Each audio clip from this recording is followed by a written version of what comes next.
بسم اللہ الرحمن الرحیم۔ السلام علیکم ورحمۃ اللہ وبرکاتہ۔ ناظرین، امید کرتا ہوں آپ سب لوگ خیر و عافیت سے ہوں گے۔ ناظرین، یہودی محققین نے انکشاف کرتے ہوئے دنیا بھر کو آگاہ کیا کہ یاجوج ماجوج اسرائیل کے ایک علاقے سے نکلیں گے، جس کے بعد اسرائیلی قوم اس کی تیاریاں کرنے لگی۔ محترم ناظرین، کیا واقعی اسرائیل نے یاجوج ماجوج کی دیوار کو ڈھونڈ لیا ہے؟ آج کی اس ویڈیو میں ہم آپ کو یاجوج ماجوج کے خروج کے حوالے سے انتہائی اہم معلومات فراہم کرنے جا رہے ہیں، لہٰذا آپ سے گزارش ہے کہ اس معلوماتی ویڈیو کو اینڈ تک مکمل ضرور دیکھیے گا۔ محترم ناظرین، سب سے پہلے ہم آپ کو بتاتے ہیں کہ یاجوج ماجوج دراصل کون ہیں اور ان کا ذکر قرآن پاک اور احادیث مبارکہ میں کس طرح سے آیا ہے۔ یاجوج ماجوج کا ذکر الہامی کتابوں میں اس طرح سے آتا ہے کہ یہ ایک خونخوار اور آدم خور مخلوق تھی، جس کو حضرت ذوالقرنین علیہ السلام نے ایک آہنی دیوار تعمیر کر کے تمام انسانی آبادی سے دوسری جانب قید کر دیا تھا۔ قرآن مجید کی سورۃ الکہف میں اس کا ذکر موجود ہے۔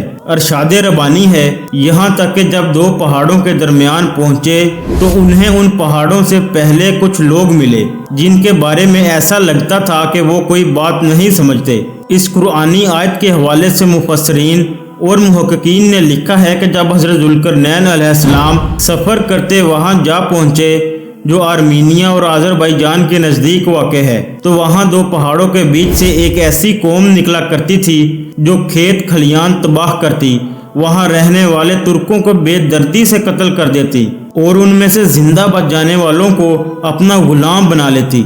وہاں کے باشندوں نے اس عذاب سے بچنے کے لیے حضرت ذوالقرنین علیہ السلام سے درخواست کی کہ وہ کسی طرح سے ان کی جان اس درندہ صفت مخلوق سے بچا لیں۔ بہت ہی غور و فکر کے بعد یہ طے کیا گیا کہ اس خونخوار مخلوق اور انسانی آبادی کے درمیان کوئی رکاوٹ کھڑی کر دی جائے جس سے وہ کسی بھی صورت عبور نہ کر سکیں۔ یہ وحشی لوگ یاجوج ماجوج ہی تھے۔ قرآن پاک میں اس کا ذکر کچھ یوں بھی آتا ہے، انہوں نے کہا، اے ذوالقرنین، یاجوج ماجوج اس زمین میں فساد پھیلانے والے لوگ ہیں، تو کیا یہ ہم آپ کو کچھ مال کی پیشکش کر سکتے ہیں جس کے بدلے آپ ہمارے اور ان کے درمیان کوئی دیوار بنا دیں؟ یہ سن کر حضرت ذوالقرنین علیہ السلام نے کہا، اللہ نے تو مجھے اقتدار عطا فرمایا ہے، میرے لیے وہی کافی ہے۔ تم سب لوگ ہاتھ اور پاؤں سے کام لیتے ہوئے میری مدد کرو تاکہ میں تمہارے اور ان کے درمیان ایک مضبوط دیوار کھڑی کر سکوں۔ پھر حضرت ذوالقرنین علیہ السلام نے لوہے کے بڑے بڑے ٹکڑے دونوں پہاڑوں کے درمیان کھڑے کر دیے اور لوگوں سے کہا کہ ان کو دہکاؤ۔ جب وہ انگارے کی طرح سرخ ہو گئے تو اس پر پگھلا ہوا تانبا ڈالا تاکہ لوہے کے ٹکڑے مضبوطی کے ساتھ ایک دوسرے سے جڑ جائیں۔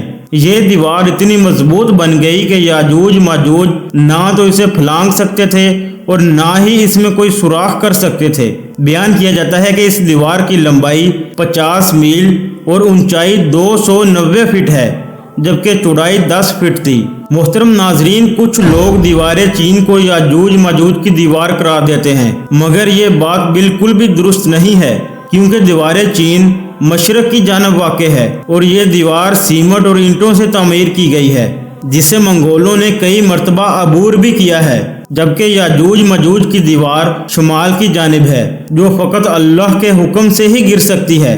محترم ناظرین، کچھ محققین کے مطابق حضرت ذوالقرنین علیہ السلام نے جن دو پہاڑوں کے درمیان سفر کیا وہ کوکیسین ماؤنٹینز ہیں، جو دو سمندروں یعنی بحیرہ اسود اور کسپین نامی سمندر کے درمیان پھیلے ہوئے ہیں۔ اس پہاڑی سلسلے میں ایک جگہ بہت ہی بلند ترین پہاڑ ہے جن کے درمیان وہ واحد رستہ ہے جہاں سے گزرا جا سکتا ہے، مگر یہ رستہ اب مکمل طور پر برف سے ڈھک چکا ہے۔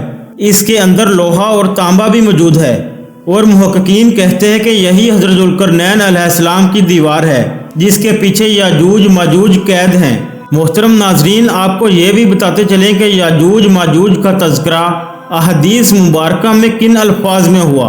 احادیث مبارکہ میں یاجوج ماجوج کو بھی فتنہ قرار دیا گیا اور یہ بھی بتایا گیا کہ وہ قرب قیامت میں برباد ہوں گے، ان کی تعداد جہنم میں بہت زیادہ ہو گئی۔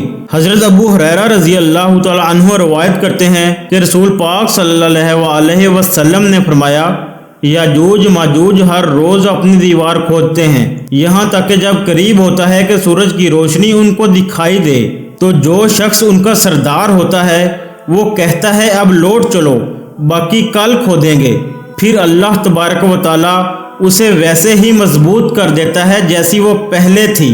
تاریخ کے مطابق یاجوج ماجوج حضرت نوح علیہ السلام کے ایک بیٹے یافس کی اولاد میں سے ہیں، جو خانہ بدوش اور وحشی قبائل پر مشتمل تھی۔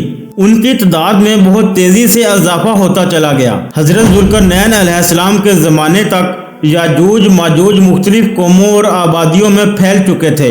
انہوں نے ہر جگہ خوب قتل و غارت کی، حتیٰ کہ حضرت ذوالقرنین علیہ السلام کے ہاتھوں قید ہو گئے۔ قرب قیامت وہ دیوار گرانے میں کامیاب ہو جائیں گے، کیونکہ وہ بے دہانی میں انشاءاللہ بولیں گے اور انہی الفاظ کی برکت سے دیوار گر جائے گی، مگر وہ حق کا راستہ اختیار نہیں کریں گے۔ دیوار گرنے کے بعد وہ شور مچاتے ہوئے انسانی آبادیوں میں داخل ہو جائیں گے اور بدترین فساد برپا کریں گے۔ وہ بستیوں کو اجاڑ دیں گے اور ہر جگہ شر پھیلا دیں گے۔ جب ان کا وحشی گروہ جھیل تبریہ سے گزرے گا تو صحیح مسلم کی ایک حدیث شریف کے مطابق وہ اس جھیل کا سارا پانی پی جائیں گے۔ جب کوئی دوسرا گروہ وہاں سے گزرے گا تو یہی سمجھے گا کہ یہاں تو پانی تھا ہی نہیں۔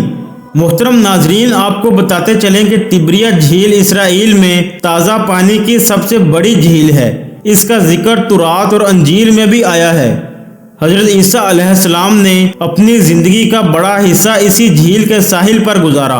آپ یہ جان کر بھی حیران ہوں گے، حال ہی میں چند یہودی سائنسدانوں نے یہ دعویٰ کیا کہ یاجوج ماجوج اسرائیل سے نکلیں گے۔ ان کے مطابق وہ کسی پہاڑ یا دیوار کے پیچھے قید نہیں بلکہ زیر زمین موجود ہیں، اور ایک دن اچانک اسرائیل کے ایک پہاڑی علاقے سے نمودار ہوں گے اور دنیا بھر میں پھیل جائیں گے۔ یاجوج ماجوج خروج کے بعد جھیل تبریہ سے قتل و غارت کرتے ہوئے یہ اعلان کرتے جائیں گے کہ زمین پر ان کا قبضہ ہو چکا ہے۔ وہ سب کو اپنی اطاعت کرنے کا حکم جاری کریں گے۔ وہ بدبخت یہ اعلان بھی کریں گے کہ زمین پر حکومت قائم کرنے کے بعد اب وہ آسمانوں پر اپنی حکومت قائم کریں گے، اور یہ کہہ کر آسمان کی طرف ایک تیر پھینکیں گے۔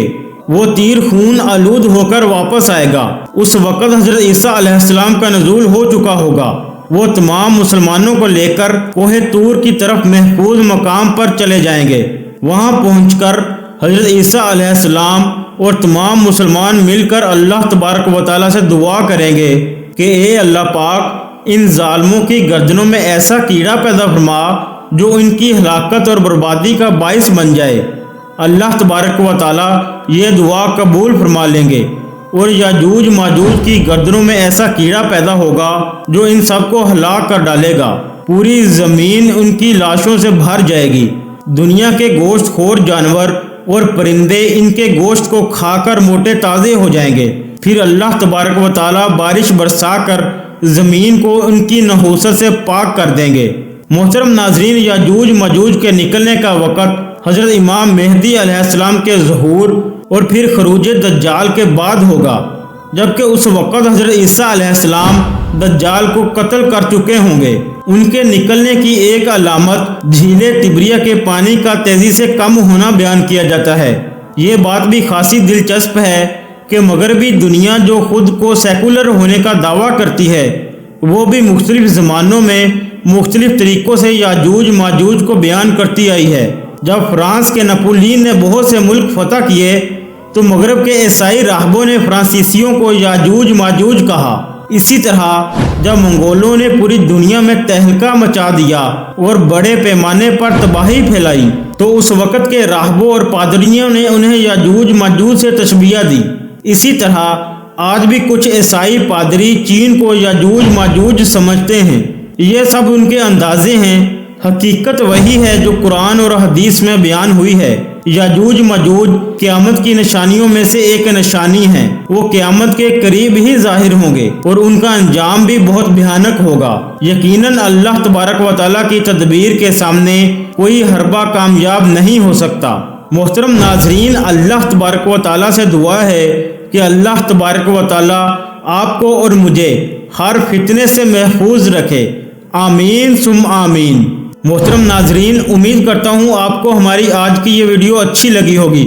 اگر یہ ویڈیو اچھی لگی ہے تو اس ویڈیو کو لائک ضرور کیجیے، اور اس طرح کی مزید اسلامی معلوماتی ویڈیوز دیکھنے کے لیے ہمارے اس چینل کو سبسکرائب بھی کر لیجئے تاکہ ہر نئی آنے والی ویڈیو آپ تک بر وقت پہنچ سکے۔ اور آپ کو ہماری ویڈیوز کیسی لگتی ہیں اس کا اظہار آپ کومنٹ باکس میں ضرور کیا کریں۔